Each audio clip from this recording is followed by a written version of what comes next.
last video. Nah, I'm just kidding, don't worry, the series is not over yet.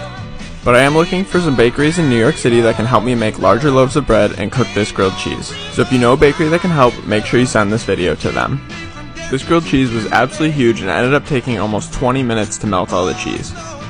But that's why I'm extra excited to tell you that this is what a grilled cheese sandwich made with 2 pounds of cheese looks like. I'm excited and a little scared to say, see you all on day 7 very soon. Oh, and I can assure you none of this grilled cheese went to waste. I had some friends over and they all dug in and even ate the cheesy bits that were left on the cutting board.